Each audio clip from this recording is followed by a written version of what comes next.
Okay. Oh, Okay, great. calling.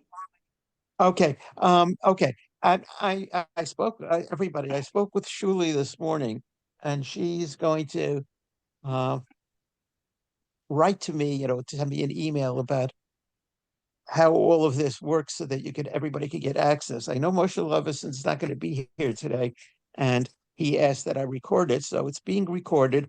It's just figuring out how to get it, and we'll do that. Judy, you wanted to dedicate our learning. Yes, to a number of people. Excuse me for taking too much time. First Don't one, worry about it. It's not too much time. my granddaughter, Shira Batminka, she broke her leg yesterday in two places Oh, skiing. was skiing? Yes, Oh. and broke her in two places. Oh, It's sad for me because we had hoped that they would all come from Columbus and we could all be together in West Orange at our daughter's house for Shabbos. So happen and It's a small world.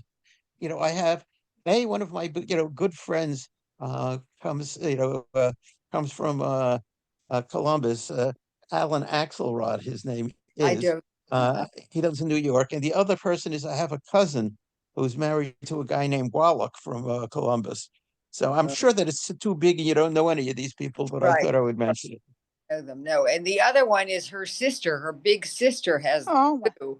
Her name is Sarah Basminka.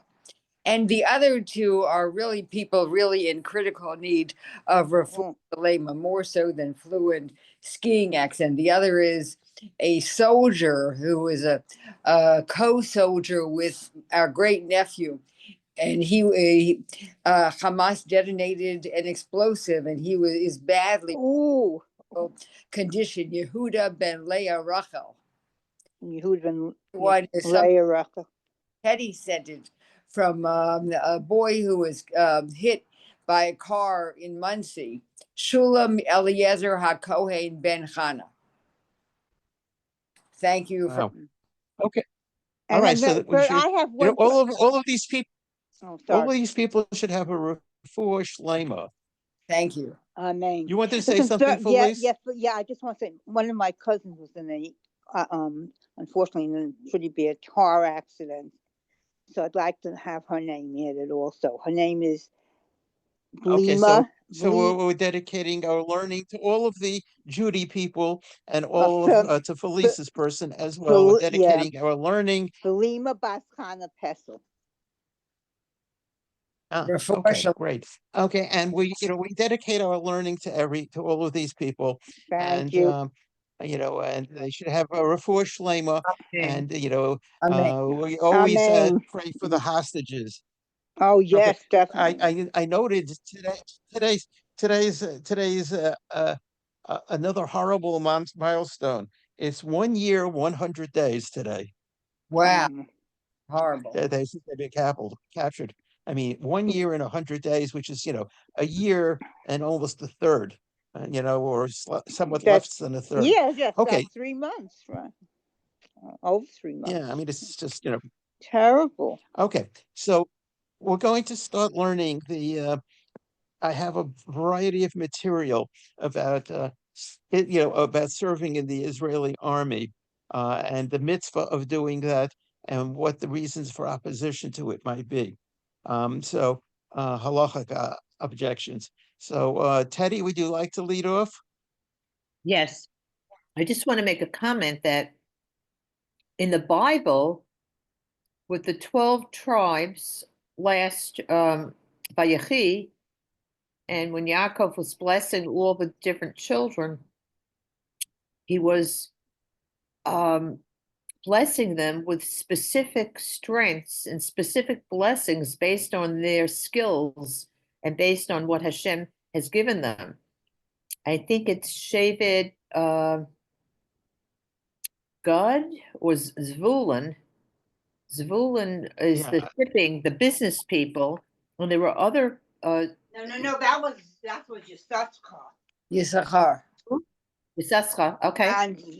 And there was another one that learned Torah.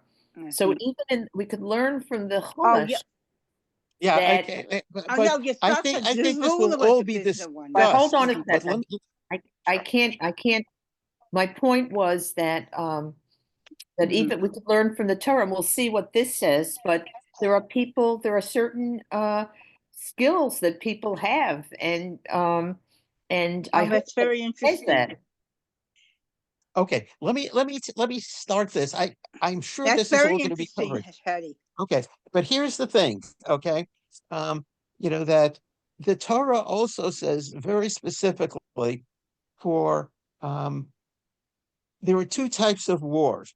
One is where it's sort of like an optional war that the king wants to expand their horizons. Okay, and in which case there are some people that are exempt from going. So, for example, a newlywed is exempt. Someone just planted their first vineyard. And they haven't had a chance to. Those are people who are exempt.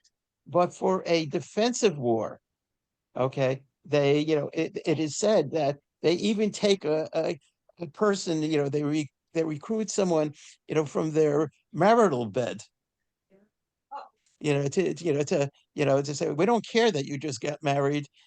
For a defensive war, I everybody serves. understand. But I I'm sure understand. that this is And all let's going to be agree covered. and see what this says. Okay, thank you for, I was just bringing out that makes No, a I big, understand that there is that as well. So, yeah. I Okay, understand let's see that what as this well. says. So, Okay, okay, so so let's. could This you is lower it a little bit so I could see it? No, I want to see the title. Lower it down so I see what the title. I'll lower it down. Okay. Should yeshiva students serve in the Israeli army? Okay. Uh, Okay, so now, Who is Rabbi Chaim Jachter, rabbinic judge, Bedin of Elizabeth? we've had him before. Okay, we've learned material from Rabbi Jachter before. He's excellent, and as he says, he's the best of Elizabeth and Rabbi of Congregation Torah of Teaneck. He's a well-known writer. Okay, and we have used his material before, and it was generally well received. So let's start with this. Throughout the state of Israel's short existence, it has granted military exemptions to full-time yeshiva students. These exemptions and the decision by some yeshiva students to serve in the army nonetheless have both generated much debate and discussion. Okay, Should now spiritual just service, before you continue, okay, I wanted to say something.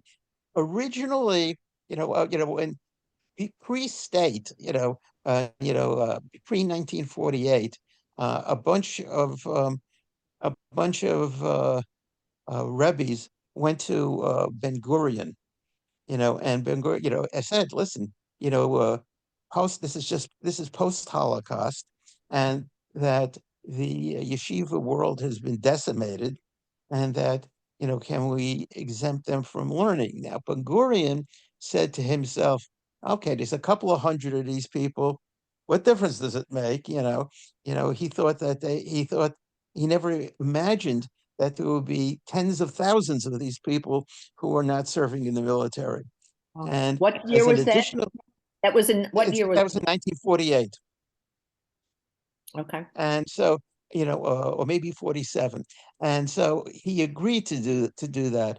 And and as I say, now there are tens of thousands of people, that do this. And you know, and it's a big controversy because the non-religious people or the religious people that serve, religious Zionists who serve, I believe it's a mitzvah to do that as well. That they resent the fact that that they're risking their lives, and these other people are not. Yeah. And the Yeah. other thing is that in Israel, if you don't serve in the military, I don't think it's possible for you to be employed thereafter. Wow. Wow. Okay. So, Yeah. that means that all of these people are in essence going to be in a life of dependence, and stuff like that. But in I any think event, if you're that's many making jokes. aliyah, I think if you're making aliyah and you're a certain age, you have to serve. Well, if you are, well, when you make Aliyah, I think that initially you don't have to serve because, they expect you to learn some Hebrew because it's hard to learn Hebrew when you're on the base. I mean, it's immersive, and stuff like that. And of course, all the your fellow soldiers can help you understand what it is that's being said, Yeah. but it's Yeah. totally immersive. In any event, let's continue. Should a spiritual person serve in an army? People often ask, how could someone thoroughly engrossed in spiritual matters serve in the army? A rugged and physically intense experience. Our own male role models answer this question.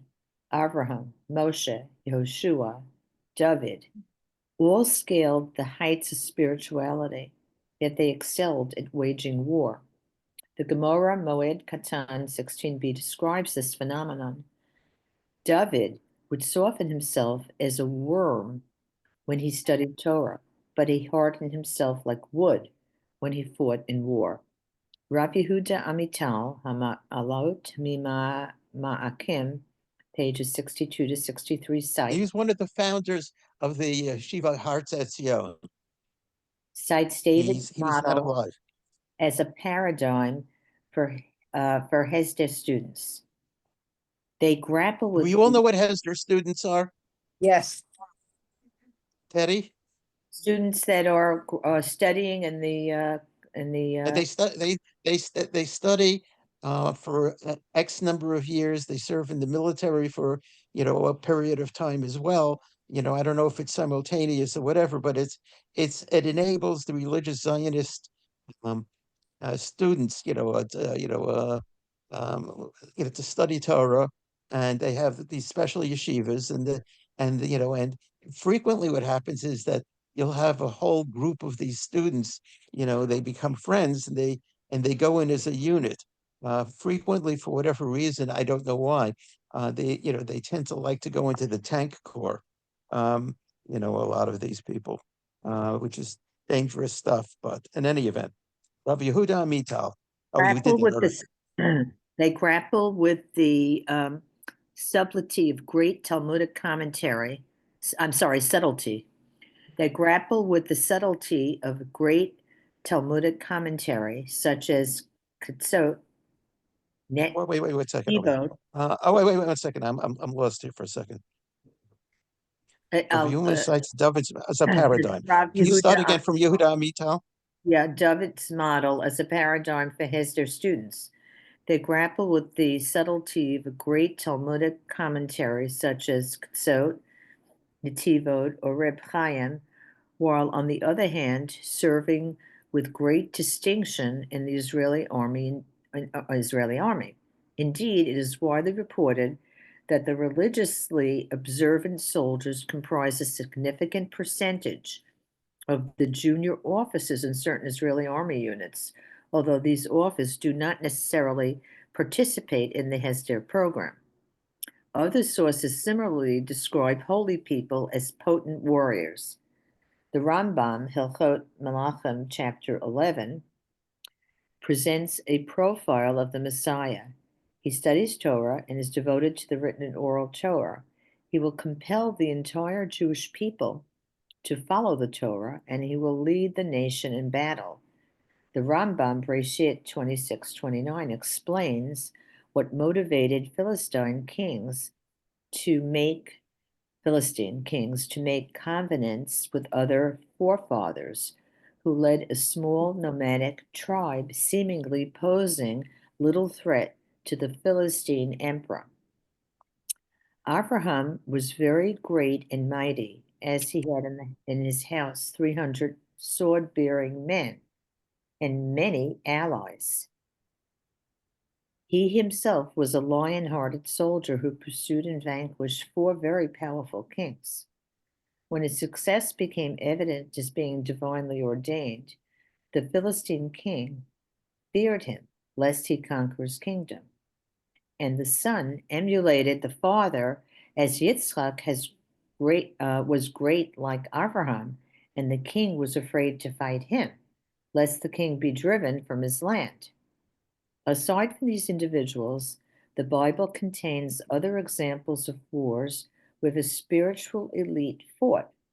Rashi, Bamidbar 31:3, asserts that the soldiers in the war against Amalek, Shemot 17:16, and Midyan, Bamidbar 31, were specifically chosen based on their religious piety. The Radak and Malbim explain that after defeating the army of Canaan, the prophetess Devorah gave special praise to the people of Machir and Zebulun, precisely because the religious leaders fought in the battle.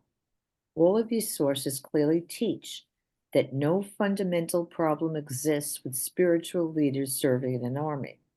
The advisability of their service in the Israeli army today, however, remains to be determined.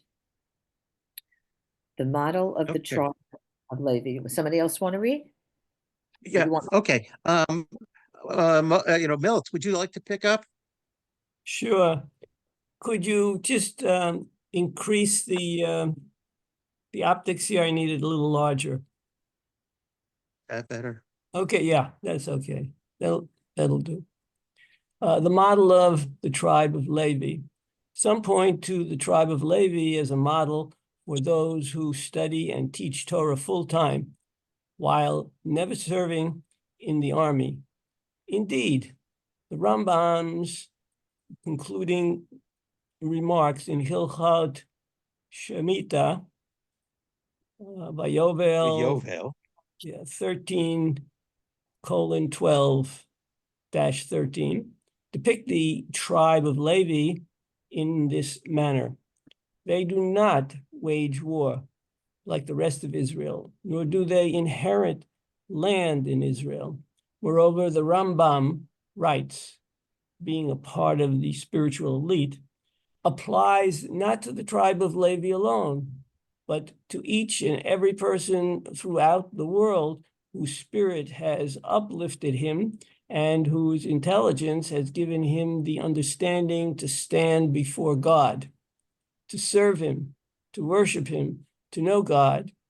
And he walks upright, since he has cast off from his neck the many considerations which people seek. Such a person has been sanctified as the Holy of Holies, and the Lord shall be his portion, ... forever and ever, and shall grant him adequacy in this world, as he has granted to the Kohanim and the Levites.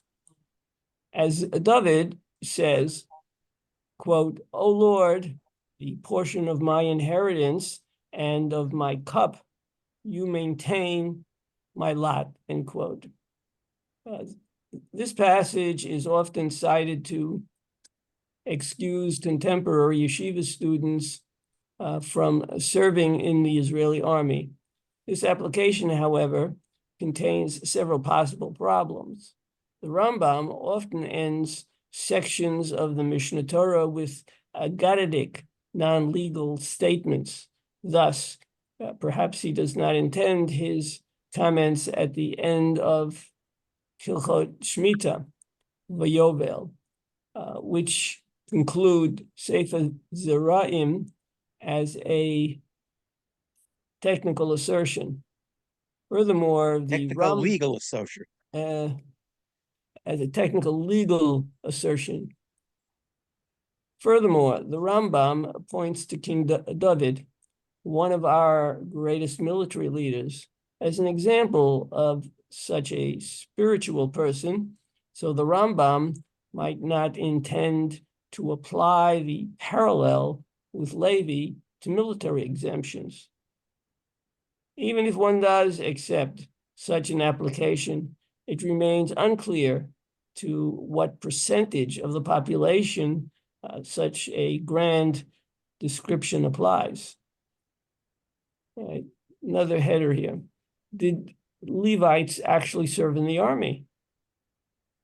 The Talmud never states explicitly that the Levites did not serve in the army.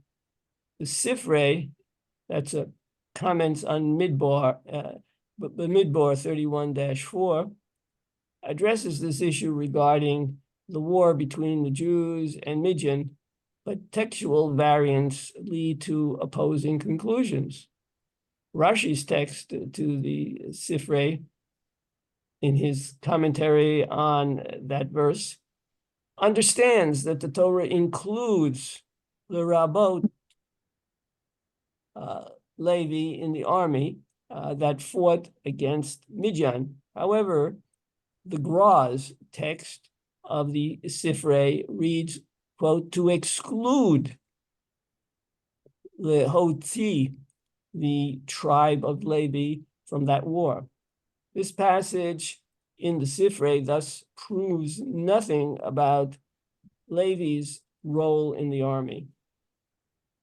While the Rambam does mention Levi's military exemption at the end of Hilchot Shemitah v'Yovel, it is uncertain how much weight this carries, because he does not present this rule in Hilchot Melachim, where he discusses military exemptions at length. In fact, the Radak in Shmuel Bet 23-20 claims that in wars against the enemies of Israel, even the Kohanim, the most sanctified part of the tribe of Levi, who ordinarily avoid contact with dead bodies, must take an active part in killing the enemy. David's great warrior, Benyahu ben Yehoiada, exemplified this practice. Despite being a Kohen, he served as a high-ranking officer in King David's army, and eventually... No, wait. Start from David's great warrior again. You broke up a little bit. Okay. David's great warrior, Kama Benyahu ben Yehoiada, exemplified this practice. Despite being a Kohen, he served as a high-ranking officer in King David's army and eventually became the head of King Shlomo's army. Moreover, the Gemara, that's in Kedushin 21b, and the Rambam, Hilchot Malachim 8:4, discuss the laws of a Kohen who fights in wars, indicating that this was done in practice. Okay. All right. On the other hand, whenever the Torah takes a census of those who are fit to wage war, called Yotzei Tzava, it excludes the tribe of Levi, implying that this tribe does not fight in the army. The Rashbam, the Midbar 1:47, even refers explicitly to their exclusion for the army.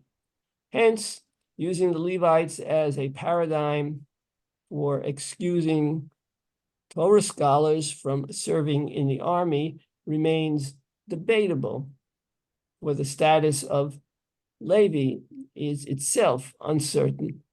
Also, why would the Kohen be fighting and not the Levi? You know? Yeah. No, I mean, I guess one of the things is that there would have to be a certain number of Kohanim, maybe older ones, that would be exempt because, there are things that have to be maintained. There's daily sacrifices, and there's also, you have to keep the menorah burning and things like that. So, but, there are probably enough, older Kohanim, in fact, that they don't need to, because you have to maintain, once you start as a place as a shul, it's very difficult to decommission it as a shul, and it's the same thing here. Once, as I say, once they started having the Mishkan and the Beis Hamikdash and stuff like that, they couldn't simply say, well, we're going to temporarily suspend, all of the goings on in the Mishkan or the Beis Hamikdash. Okay. Judy, would you like to pick up with Milchamat Mitzvah? I'm going to bow out because of the nature of my phone, and it's going to be just too laborious for people to wait for me to scroll all around and so forth. So thank you, but Okay, is Carol there? If she is, I can't tell because, as I say, Yeah, I she's there. She's unmuting, it looks like. okay, great. Okay, Carol, would you like to pick up I'm with here, Muhammad but Mitzvah? I can't see the screen too clearly Okay, fine. because it's on. Why don't I continue to read? Okay. I could read a little. Okay, go ahead, Okay, please. why don't you Okay, do it, what would please? we have to? Mishma, Milchemet Mitzvah at the top of the Milchama page here. mitzvah. Milchamot mitzvah. Milchamat mitzvah. In Halacha, there are two types of wars. See Sota 44b. One type, Milchamat Rishut. That's what you were saying, Bert. Discretionary wars consist. I have to go back more too. Consist of wars fought to enlarge the borders of Israel's wars. Oh, this is not good. I'm the same. I have the same problem as Judy. It's going back and forth. right. Yeah, so I'm Okay, thinking. so in that case, Moshe Resnick, are you available? You Motion. gotta unmute. If you can do it. I'm so okay. I unmuted. I'm sorry. Yes. That's all right, nothing to be sorry about. Okay. Milchemet Mitzvah. Okay, In Halacha, she started. Why don't you start? Why don't you start again from Milchemet Mitzvah? Okay. Mhm.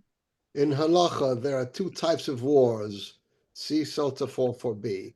One type, Malachmot Rishot, Milchamat Rishut. Milchamat.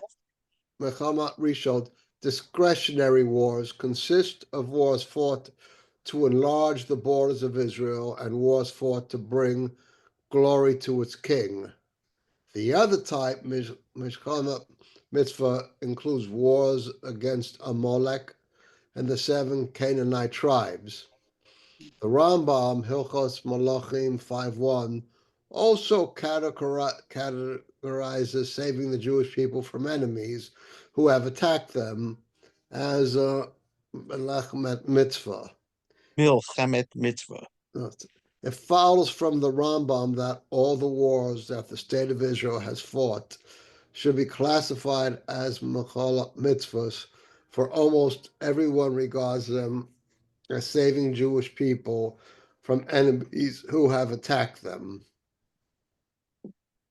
While the Mishnah, Sota 438, lists those people who need not fight in battle, it later, 44b, limits those exemptions.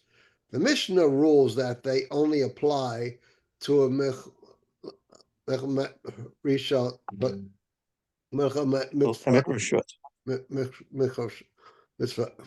Everyone must go fight, even the groom from his chamber and a bride from her canopy. In fact, the Keren Ora, Sota 44b, writes explicitly, everyone must participate in the Mechlal mitzvah. Even Torah scholars must interrupt their studies. Can I ask a question, Bert? Sure. In this paragraph that Moshe read, does that mean that a bride should also be serving? The thought Yeah. occurred to me exactly the same thing.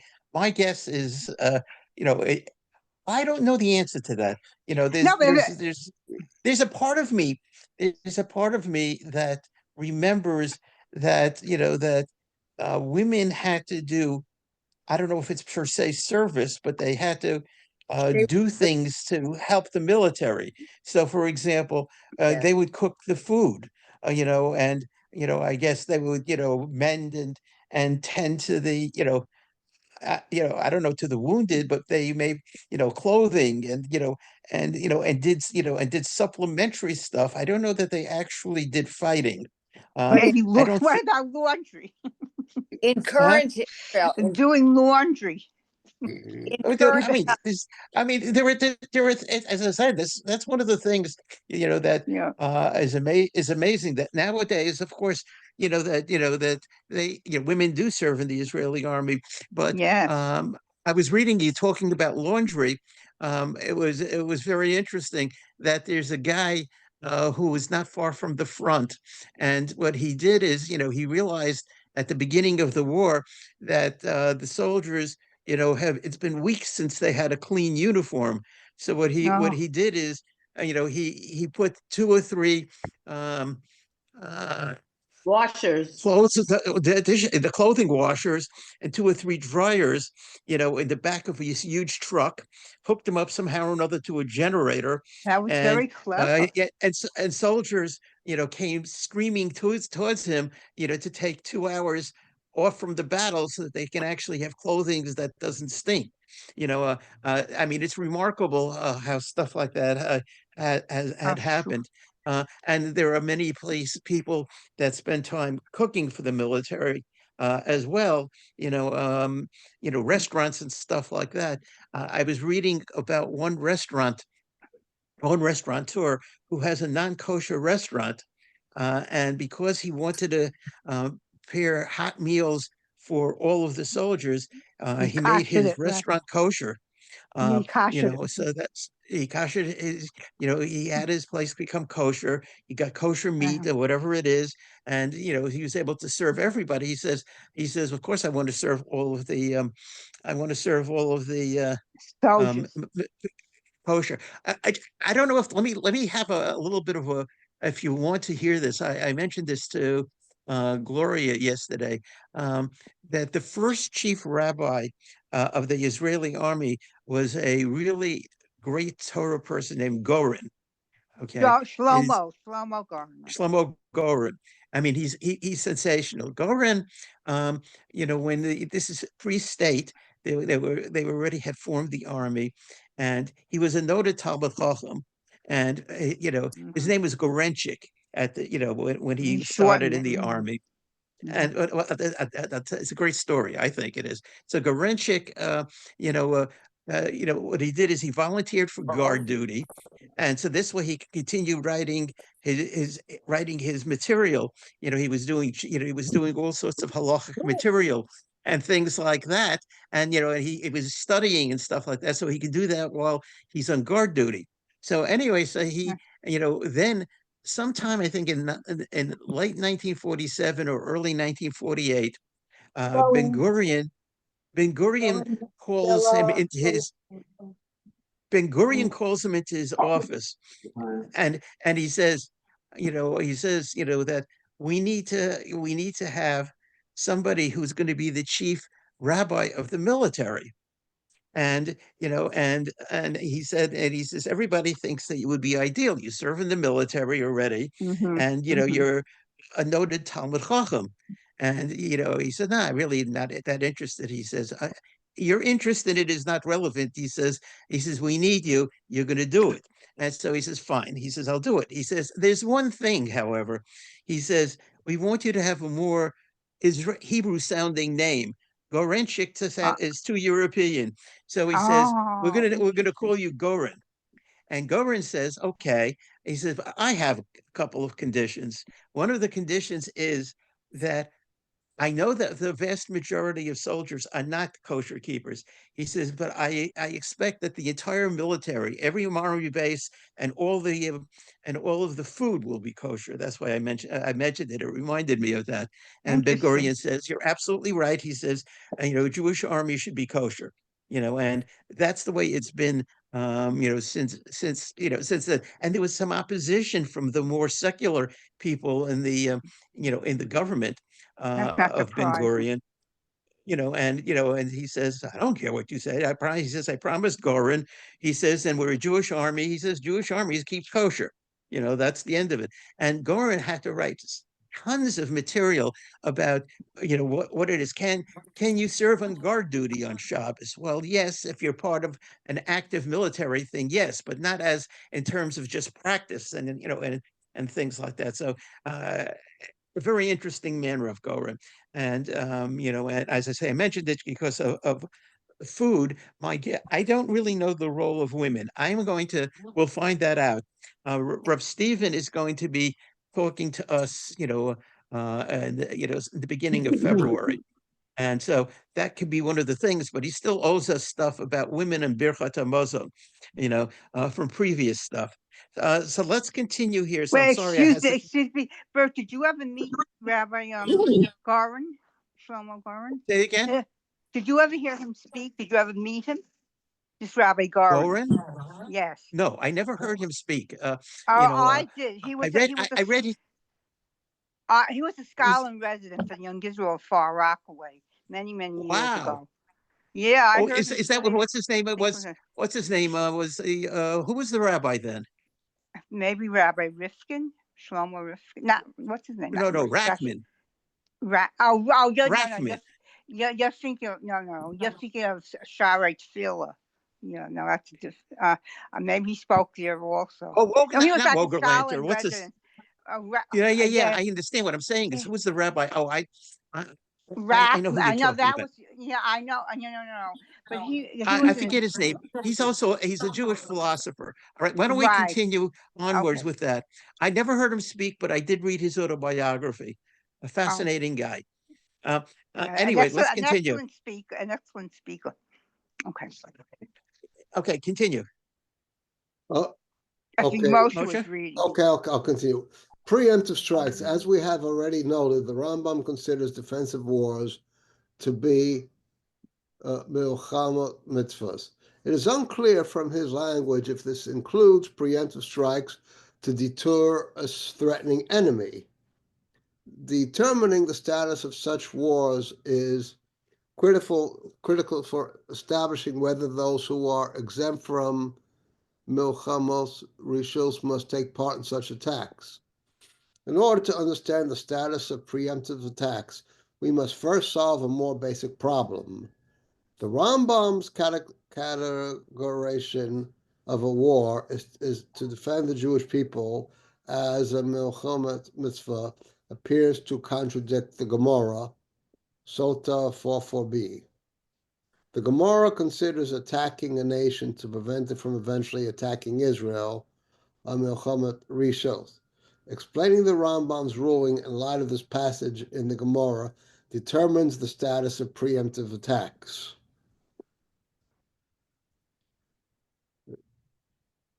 The Lecha Mishnah Hilchos Malachim 5:1 claims that a battle fought purely to intimidate an enemy so that it will not dare to attack Israel is in fact a Milchamet Mershot, as indicated by the Gemara. When the Rambam describes Milchamet mitzvot, the Lecha Mishnah implies he only includes military activities that respond to an actual enemy attack. It seems that according to the Lecha Mishnah, preemptive strikes might not be Milchamos mitzvahs, although it is not entirely clear where he draws the line between offensive and defensive battles. The Aruch HaShulchan Hi'alatid Shulchan Ha'atid. Hilchos Melachim strongly disagrees with the Lecha Mishnah and writes that it's obvious beyond any doubt that a king must preemptively attack anyone who poses a threat to the Jewish people. The Aruch HaShulchan asserts that the Rambam describes even offensive strikes to save Jews as Mechal's mitzvahs. However, the Aruch HaShulchan suggests all defensive wars differ from wars against Amalek and the tribes of Canaan. A nation can usually launch strikes to enhance its security without the entire nation's participation, so the standard exemption from the army applied to such a war. In this sense, defending Jews is like a Milchamas Rishot, as the Gemara indicated. Well, I recall, we all should that the 6 Day War, the 6 Day War. What happened was that the Israeli Air Force preemptively attacked the Egyptian Air Force while they were still on the ground, and they were able to eliminate almost all of the Egyptian Air Force. And as a result, they then were free to be able to use their, tanks and other things with a degree of impunity because they were because they didn't have to look out for being bombed from above, and so and whereas the Egyptian soldiers obviously were getting strafed by the by the Israeli Air Force. So you know I think that if they believe that war is imminent, my guess is the imminence of the war, you don't have to wait until the first shot is fired in order to do that. Once there's been a determination that war is imminent, and particularly um, uh,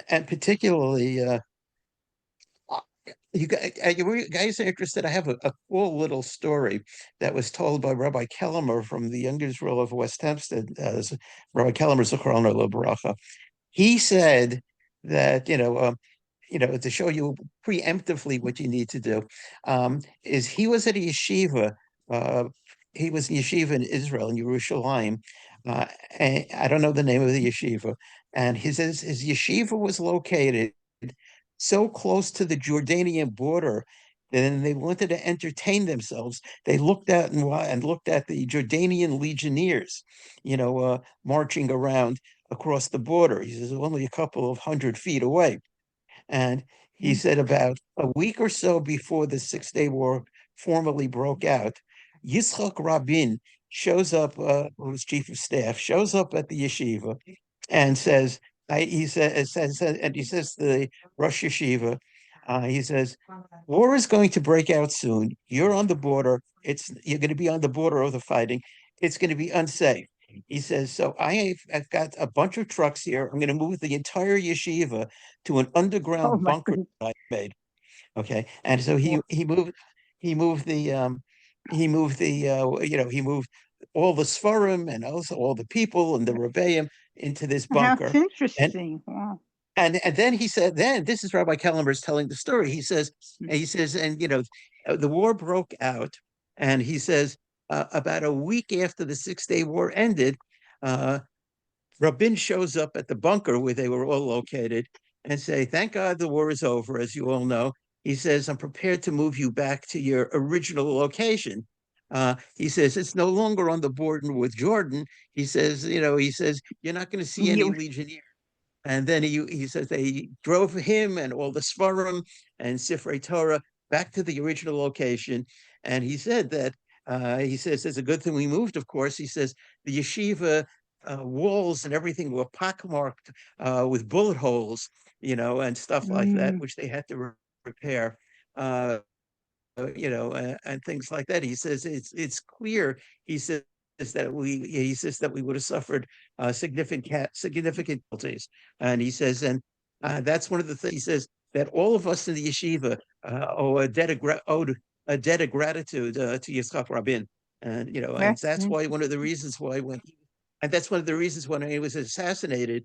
He says, I don't want to hear anything bad about Yitzchak Rabin and how he may have deserved it. He says, murder is murder. And furthermore, he says, me and everybody else from the yeshiva owe him a tremendous debt of gratitude. He says, so I don't want to hear anything about, he says, how Rabin's assassination is justified. He says, that's not Mhm. Rishkeit. He says, an aside, I thought that was interesting. Very Anyway, interesting. it was sort Thank you. of the same thing on the Thank you border. for sharing, Bert. Okay. Very, very good. Yes. Okay. Yeah, as I said, it was terrific. So anyway, continue. Who was reading? Osef mitzvah pater min mitzvah. Okay, I'll pick up here. And we'll do this till 10 till 12 o'clock. I'll read for 10 more minutes. The Talmud posits the rule of a osek mitzvah pater min mitzvah. Well, one is performed in the performance of one mitzvah, he is excused from performing another one. The Ra'ah and Ritva assert that not only is one involved in performing a mitzvah excused from the other mitzvah, but he is forbidden to perform them. Accordingly, some argue that yeshiva students engaged in constant Torah study, so they may not abandon their learning to serve in the Israeli army. This suggestion is somewhat problematic because we generally assume that osek mitzvah pater min mitzvah does not apply to Torah study. Hold on The one second. Gemara explains that if the others are not able to perform a specific mitzvah, the students must interrupt the students to perform the mitzvah. So as an example, a good example of that being, if they don't say, well, we're engaged in Torah study, we're not going to do minyan. We're not going to daven, and stuff like that. We're not going to, we're not going to say Birchat Hamazon. We're not going to do all of the other religious things. We're not going to put on tefillin, because we're learning. So that there's a variety of activities that even that people who learn Torah, engage in, obviously. So anyway, let's continue. I'll continue. This being the case, Torah scholars should be obligated to serve in the Israeli army as long as the army needs them. Reb Zalman Melamed argues that, however, that an Israeli army can function without the service of every man in the country. If he is correct, Torah study could exempt Torah scholars based on ha'osek b'mitzvah pater min mitzvah, as others perform the mitzvah to defend Israel. Furthermore, the democratically elected government of Israel releases those who study yeshiva from the army, albeit for political considerations. Moshe Feinstein writes that this governmental exemption constitutes recognition to those who sincerely study Torah deserve a draft exemption. He consequently ruled that one who has strong desire to learn Torah and strives to become a great Torah in scholarship should study in yeshiva and avoid the draft. This idea may be especially true if the army itself does not desire to draft yeshiva students. Writing in 1986, Avram Sherman notes that many in the Army brass do not believe that it will benefit the Army to draft those students who want exemptions. One of the things that is completely different now, they've been at war now, for, as my little thing here says, 1 year, 100 days. And there are people, who have barely seen their families. And part of it is that they just don't have enough people, and because they're exempting thousands of Haredim. So it's, today, in today's military situation, they say that they would need them now. Obviously, if these people don't want to serve and they're going to not obey orders, it's going to be a problematic thing. Anyway, Rabbanan lo tzirchei tiruta. Okay. Reb Yisrael Michal Tukachensky, reprinted in Bitzomet Torah, exempts yeshiva students from the Israeli army based on the Gemara statement that rabbis need not contribute towards the construction of a protective wall around their town. The Gemara explains that this exemption exists since rabbis do not require protection. Similarly, argues Rav Tukachinsky, rabbis need not serve in the army as they do not require it. That's ridiculous. I mean, it's not, they're not doing it to protect themselves. They're doing it to protect the country, and the Right. other people in the country. That's makes no sense to me. Civilians, yeah. Mhm. Yeah, that's a nonsensical thingy. Rav Yehuda Shaviv cites the Chatam Sofer's opinion that the Gemara only excuses rabbis from paying communal taxes, but they still must fight in defensive wars.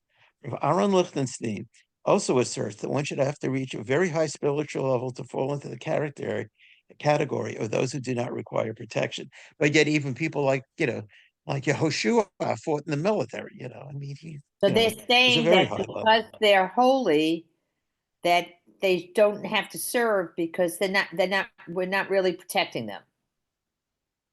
Is that what Yeah, they're saying? well, but the point is that we're not, the military service is not designed to protect the Haredim. They're designed to protect everybody in Israel. Everybody. It's not just the No, but what they're individuals. saying is they don't have to go because they're not fighting for the protection of the Haredim, that they're studying Torah. They don't have to be protected by the army. They're protected by the Torah and Hashem. Right, studying the Limud, right? That's Well, what I think. That's what they're saying. Go back to my story. I agree with Telly that their Torah learning is protecting them against, being attacked. Yeah. I mean, That's ridiculous. what's his name? As I said, the story that I just told you that, from Rabbi Kellemer and his yeshiva, and stuff like that. You know, he didn't say, well, don't worry about it. We don't have to move because we're all studying Torah, you know, and stuff like that. You know, we don't have to move even though we're going to be on the border of the borderline where the fighting is Mhm. taking place. You know, it was not part of the discussion. You know, they appreciated being moved and being kept out of harm's way. Anyway, Sure. um, the aforementioned Gemara also exempts rabbis from actively participating in communal construction projects.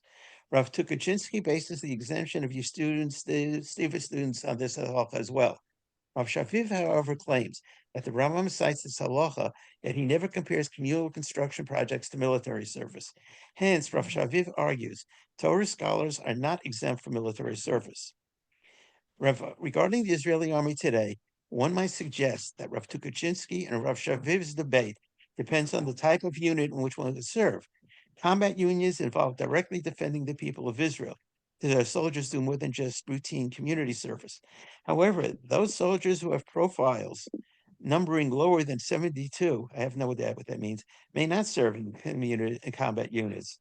These soldiers, colloquially known as Jopnikim, perform all kinds of activities ranging from gathering intelligence information, which may directly save lives, to mowing the lawn at army bases. Those Jobnikin who do the latter type of jobs may have a stronger claim that their work is communal contribution, which has little to do with fighting Milchemet Mitzvah. As such, studying Torah should exempt them from services. I think I am Okay, going to stop here. yeah. I think I'm going to stop here. We have finish this, and we have a second thing from him, and I have some more material. Let's see if we want to, do that, or if we're satisfied with this once we finished with all the things, that we're going to study. The first two things from Rav, whatever his name is, those, you know. So Chapter. anyway, everybody have a good week. Thank you. Okay. And and what I'm gonna do is I'm gonna send a note to Rev Stephen on Rabbanit Bracha and stuff like that and ask about the 10 o'clock. Thank you. Thank Okay.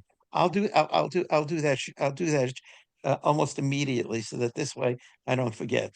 Everybody have a good week, You and we should too. hear all the Thank good news you. from Sure, Israel. so we Amen. only hear Sure, good to. news. Yes, Sure. amen. Okay. Mhm. Amen. Amen. Bye-bye.